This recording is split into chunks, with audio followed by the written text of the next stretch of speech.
I made a story game in 48 hours.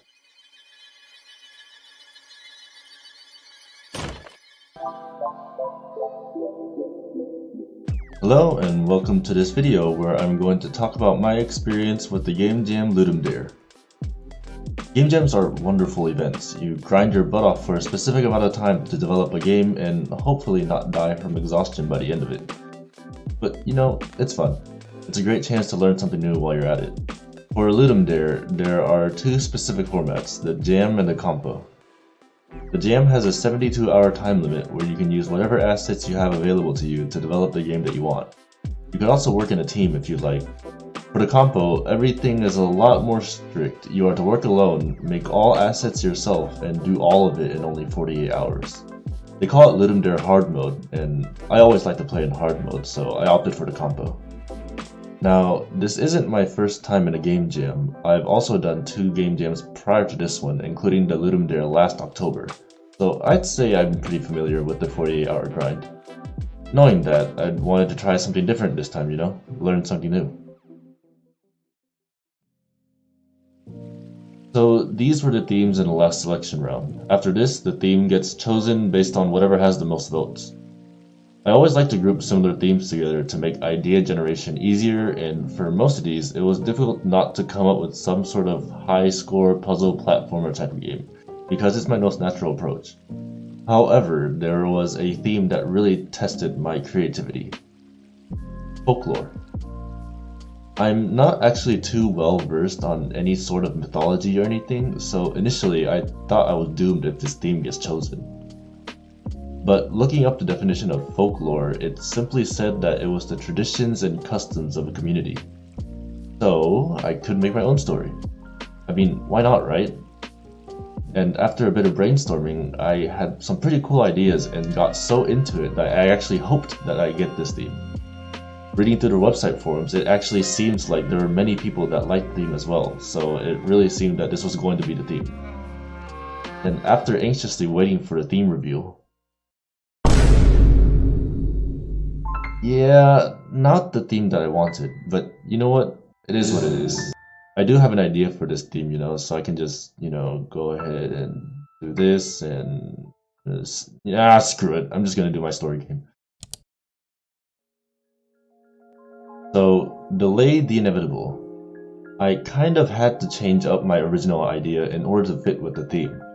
If you want to see what the story is like now, I'll go ahead and put a link to the game in the description so you can play it yourself. But basically, my idea was that there is a kid and his dad, and they live in a village where a deadly black smog comes every now and then, so they have to hide in their shelter. For years, they held this tradition to hide whenever they get warnings that it's coming, but one day it comes unexpectedly and they have to escape to the shelter quickly. My original plan was to do a happy ending, kid survives, dad survives, woohoo! But now with this theme, let's do a bad ending. I mean, you could supposedly mess up some actions and get like a bad ending anyways, but when you play games like this where the outcome is influenced by your actions, you expect there to be at least one good ending, right? Well, not in this game. No matter how hard you try, you're just going to delay the inevitable bad ending. Anyways. Within the first couple of hours, I was still kind of thinking about some tweaks to the story, some mechanics I should try to implement, how the story should progress, so many things. I started with making some placeholders for everything so that I can actually start, making the game. I was seriously debating on whether or not to make separate scenes for different rooms or to put everything into one scene, but I thought the game was small enough already, so I decided to put everything into one scene. Though, in hindsight, I think things would have probably been cleaner if I had put them into separate scenes. Coming on to hour 4, I had these beautiful player sprites and backgrounds, but I had started working on room transitions such as fades and gradient swipes. For cutscenes, I felt like it would be cool to do like a widescreen like I do for movies, and it would also be a good visual indicator so that the player knows they're in a cutscene. 8 hours in, I was feeling pretty good. I had the dialogue system pretty much in, all I had to do was assign triggers so that the dialogue would pop up. Now this was the point where I kind of regret not doing a certain thing because I think it really did hurt me further into the jam. So Unity has this built-in feature called timeline, so you could literally animate and create your own cutscenes. And honestly, I think it would have been a really great time to learn it, but nope. I literally made all the cutscenes in script. Well, it worked out in the end, kind of.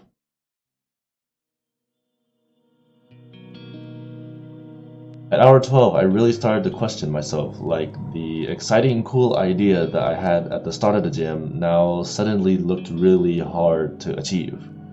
Now, don't get me wrong, I knew even before I started that this was a hell of an ambitious project idea. But see, the difference between then and now was I was blinded by my ambition. Anyways, I really had to take a step back and look at the progress I had made and what I had left to do. Ultimately, I cut a lot of corners just so that I had at least something playable by the end of the jam. At about 13 hours in, I switched gears and started making some, quote, legit art for the game. Something that I would at least be alright with if it was in a final game, but if I had time at the end, I could make it better. And honestly, I had to follow this mindset for the rest of the animations and art simply because I had so much of the game left to develop.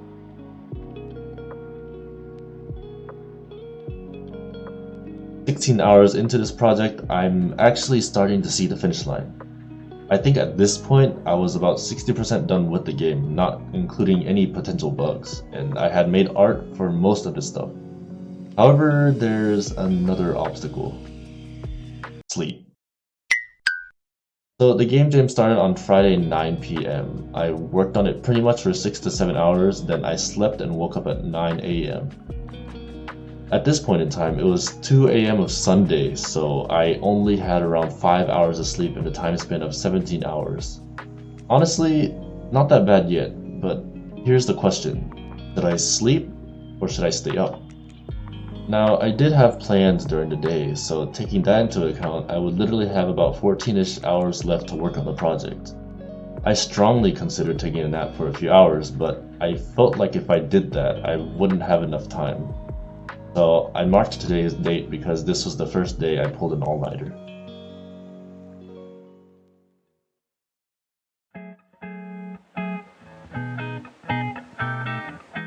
At hour 21, I see the sun literally coming up, but I can feel it. My game was finally coming together. The art, the cutscenes, the dialogue transitions were all almost done for the most part. However, I've been awake for nearly 24 hours at this point and worked for 12 hours straight. All I pretty much have left is a final cutscene, bug fixes, audio, and maybe clean up the art a little bit. Hour 29. Everything is basically finished. The cutscenes, the animations, the art, everything was working the way it should. It's currently 7:30 PM and the compo ends at 8, so I have 30 minutes left of the jam and realized that I didn't put in a single bit of audio yet. I haven't even put in the script to handle the audio yet either. Honestly, I was freaking out a bit. A story game has to have its audio, you know, or else it loses its immersion. And I was not about to cut out the audio since I felt like it was such a crucial part to the game. Then I remembered something. I quickly looked at the rules for the compo and it said that there is an extra hour at the end to handle submissions.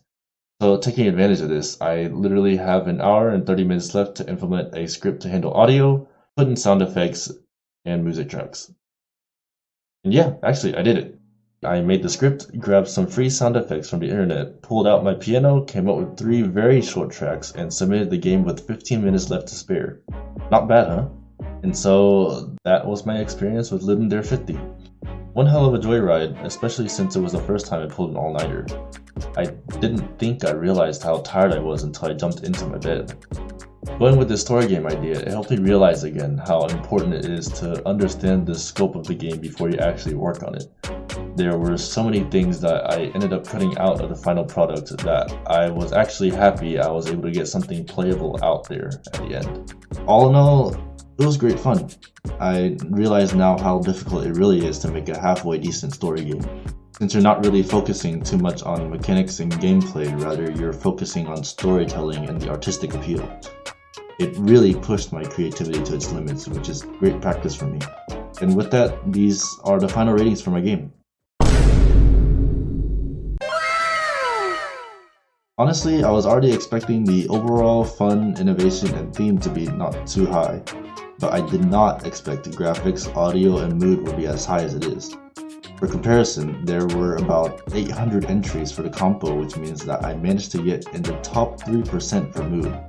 Even though it's a gratifying feeling to be able to finish a game and submit it, it's also such a great feeling to see that people enjoyed what I put out there.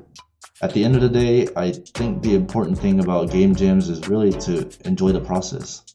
I had a great time working on my game, and I also had a great time playing and seeing what others were able to make. Congrats to those who are rated high, and thanks for watching.